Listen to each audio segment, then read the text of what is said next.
There are days that you don't like them, but you choose to love them because love is a choice. Yeah.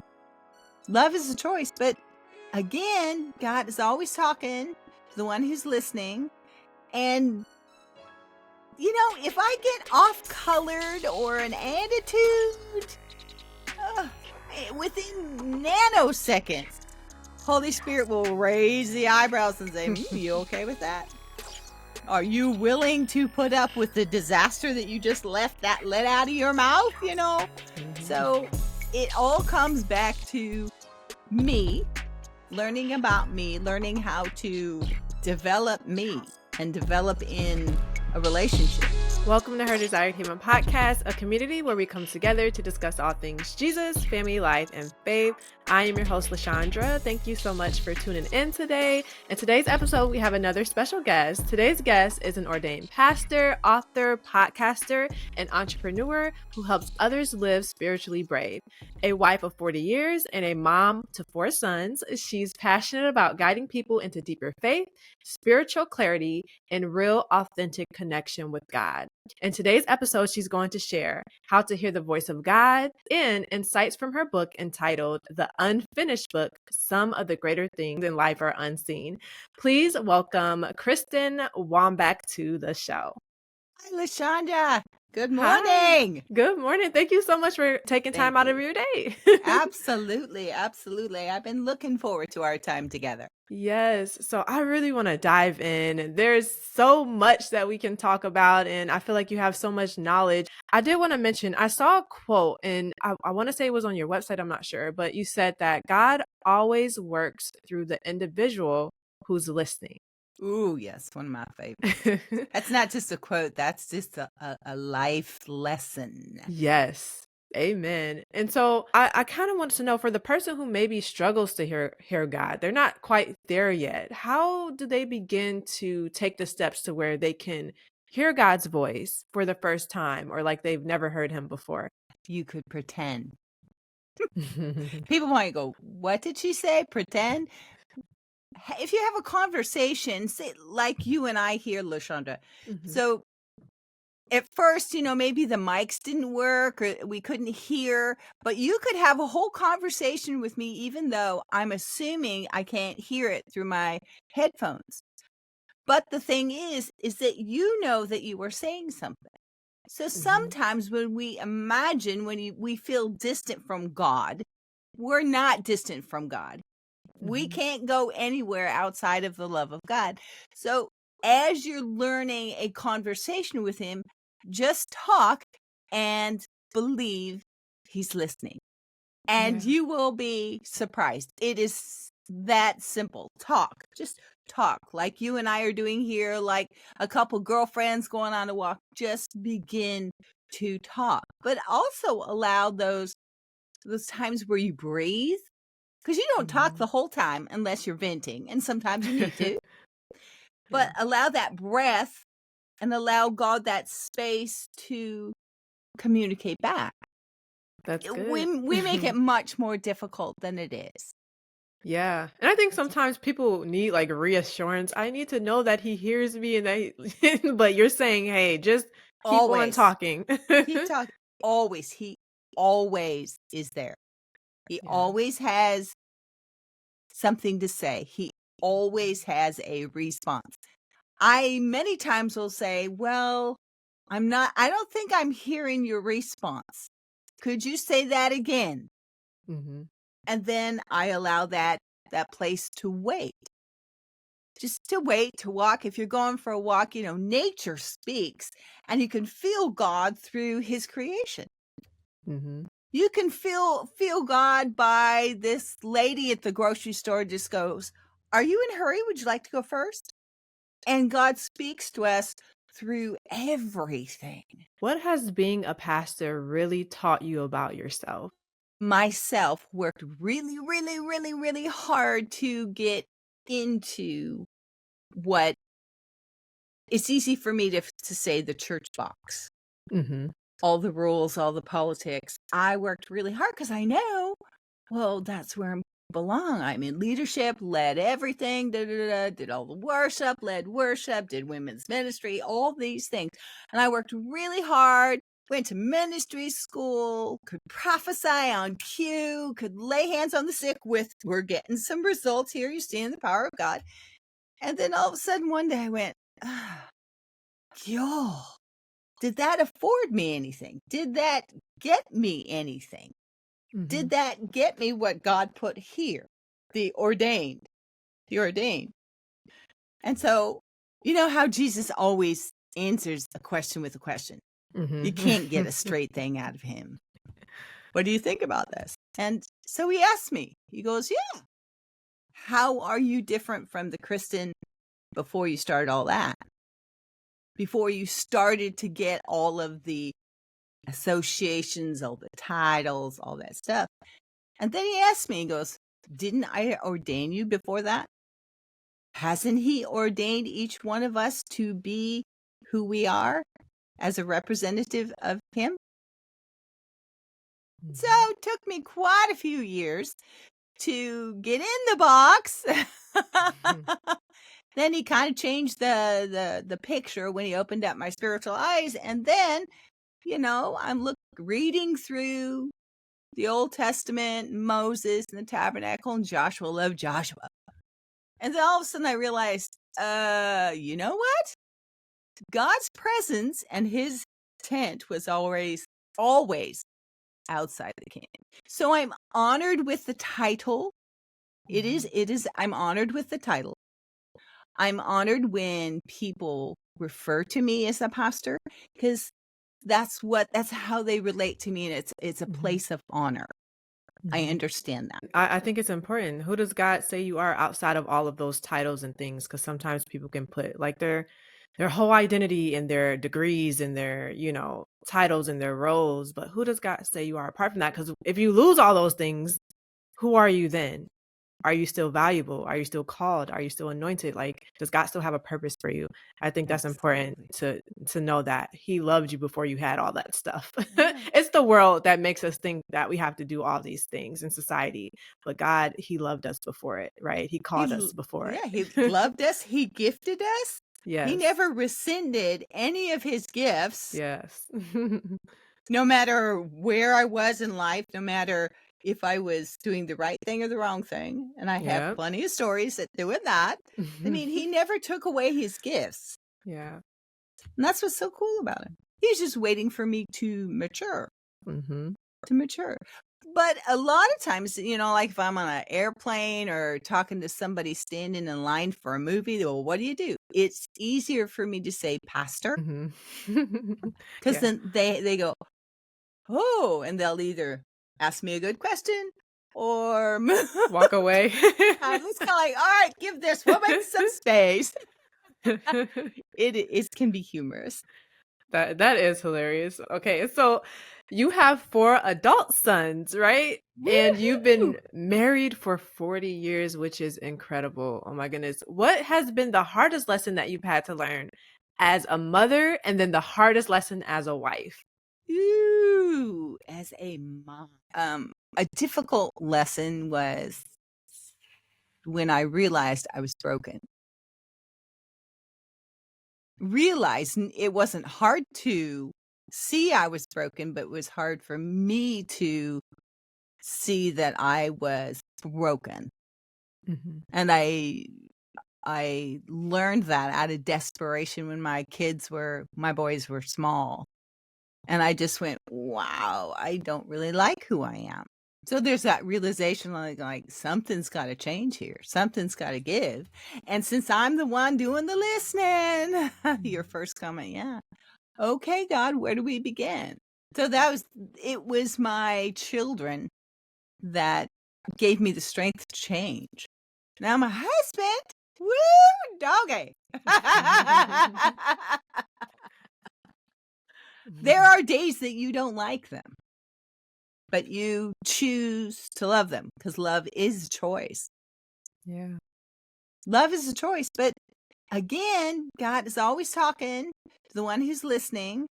And, you know, if I get off colored or an attitude, within nanoseconds, Holy Spirit will raise the eyebrows and say, you okay with that?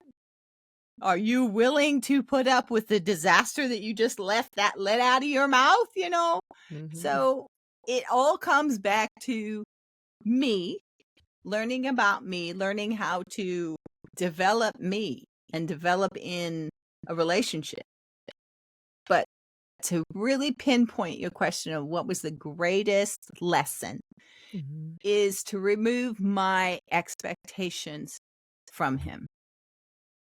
Because those expectations look like me. Yeah. Yep. They don't look like him. And I had to learn, hard lesson, to remove my expectations from him. That's going to help so many people.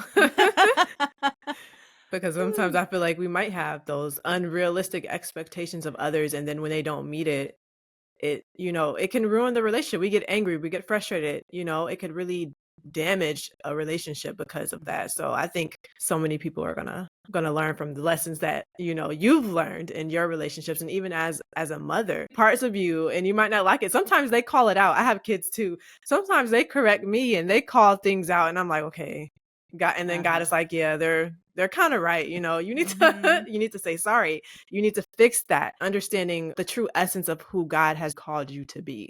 Like your life experiences and the things you've gone through, they impact like how you relate to people, how you treat your kids, how you treat your husband. But is that the true essence of who God has called you to be? And if you're feeling guilt and shame, it's probably not. So can you share a testimony that you feel like really solidified your faith in Jesus Christ? Well, one comes to mind. It was so endearing. I was in Winco, which is a large, the large chain grocery store. And at that time, doing church, it was Sunday, and I had promised, I had shared, okay, people, if you do your homework, because I like to give people homework. And so I was going to give out those little Mexican Cokes, the little short ones in glass that are made with 100% sugar, and they're just delicious. I went, that was if you got your homework done before you came back to church, this is for adults, I'm going to have Mexican Coke. So I got up at early, went to the store, and in my grocery cart, all there is these Mexican Cokes. And there was this, he must have been 65 guy, and he walks by me on a Sunday morning, not very many people in this large warehouse grocery store. And he looks at me and goes, honey, if you're a Sunday school teacher, what are you giving your kids Coke for? And so that opened up the conversation. So from that point, I got to talking with him. He was fun. He was jovial, but he kept saying, huh? All this, he kept, huh? And I go, excuse me, sir, are you hard of hearing? He said, yes. And then he told me the story. So he was served in Vietnam, and a grenade went off, took out all of the hearing in one ear and a majority of it in the other one. And I love Jesus. And hey, and I said, hey, may I pray for you? Right there in the middle of here's the bread and the wine aisle, right? Can I pray for you here? So he said, sure. And he's smiling at me and he goes, you remind me of my grandma.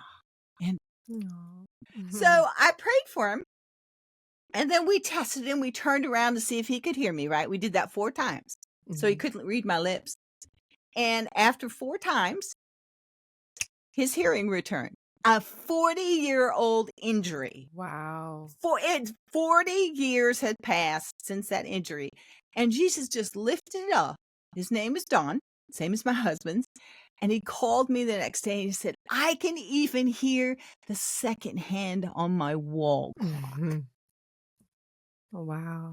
So a testimony that, see, a 40-year-old injury. Do any of us have something that's been bugging us for 30, 40 years that we've just been believing God for? That's who he is.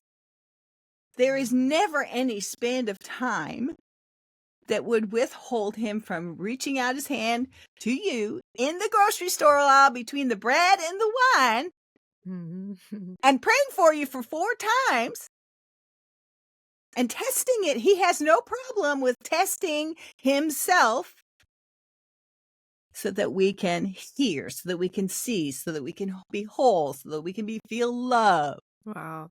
That's a beautiful testimony. And then in the least likely place, right? In the grocery store.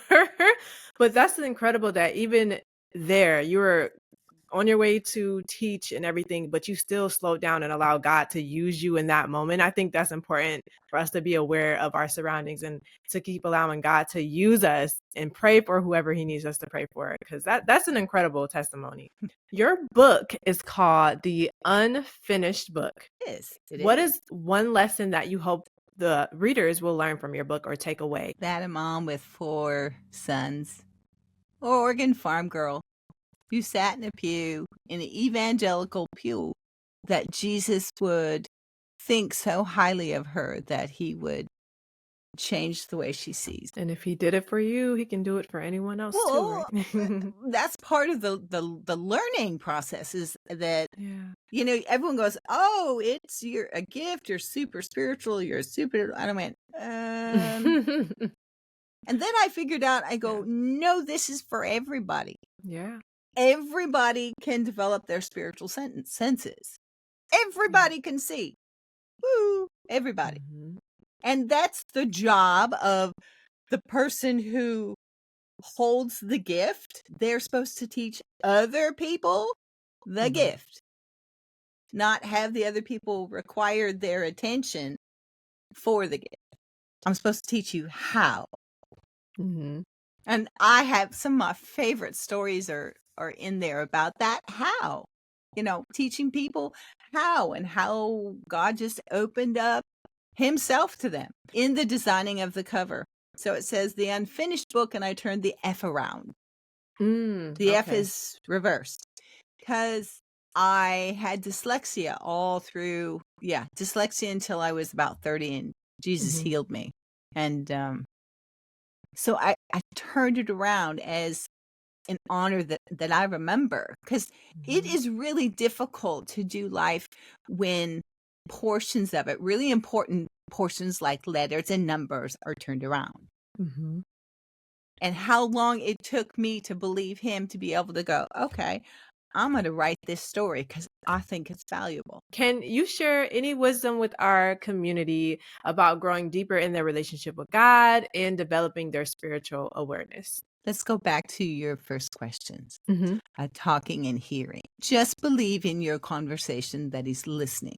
You can ask him questions on how is it you're listening. Even having the conversation is you're activating your faith, because to open your mouth and say something means that you're believing that it's going to be heard on the other side.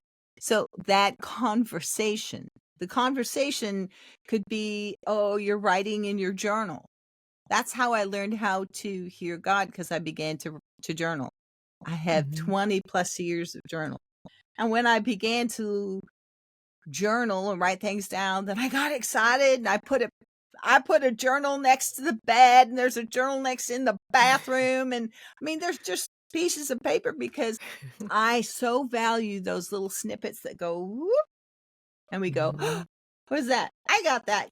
And soon it's just a turning in, just like Moses when he went up on the mountain with the burning bush. He looked at it. He had a choice. I can turn aside and say, that's interesting. Don't always see burning bushes on top of mountains every day.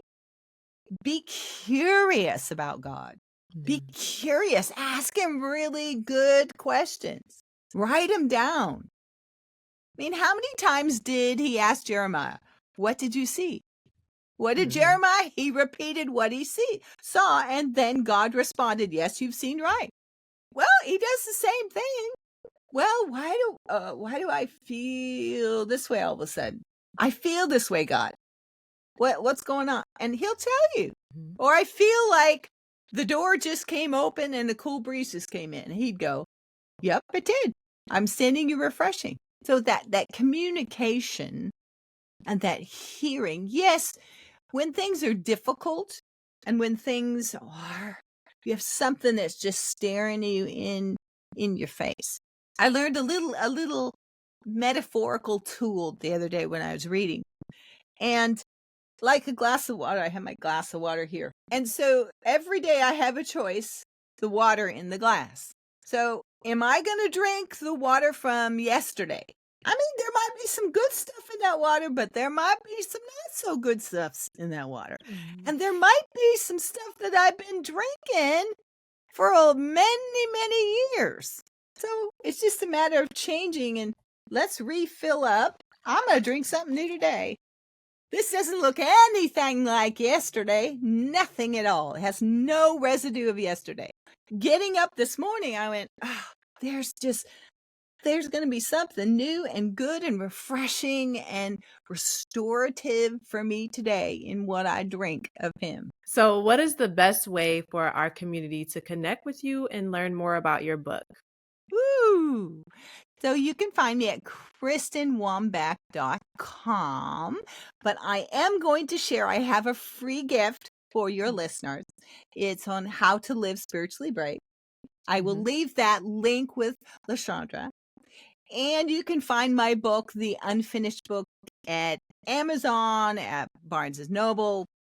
It is available. Yes, I'm all over social media because that is what we do, because God's called you and I to be an instrument, a mouthpiece. So we make ourselves available to be found. All right, so I'll make sure to include everything in the details for the episode. Yes, Kristen, thank you so much for taking time out of your day to speak to our community. I appreciate everything that you shared and that we were able to learn from you. Did you have any last words of encouragement for those listening? Actually, I'm going to put it back on your lap here, LaShondra, because when we did a little pre-interview, remember? And that little pre-interview that we did that day, I had a brand new computer that wouldn't hook up. It was difficult. I was on technical support for like 3 hours before our pre I didn't know that part. Oh yeah, like 3 hours till 5 minutes before. I was still in my workout clothes. I had no makeup on. I had my little reading glasses on, but I know the essence of honor and value. And there was something super special about it. Okay, I sat down with you and I was totally unprepared. My frequency and sound was like, wang! But I knew that was really important to you. And so I'm going to ask you a question. Why was it? It's important to show up just as you are. Obedience is important too. Like I said to you, there have been days where I have not been prepared. I'm like, God, can I please just cancel? He's like, no, just get on the call. And it doesn't matter if my hair is crazy, I got a pimple, whatever it is. I want to be obedient to God because I understand how important this is.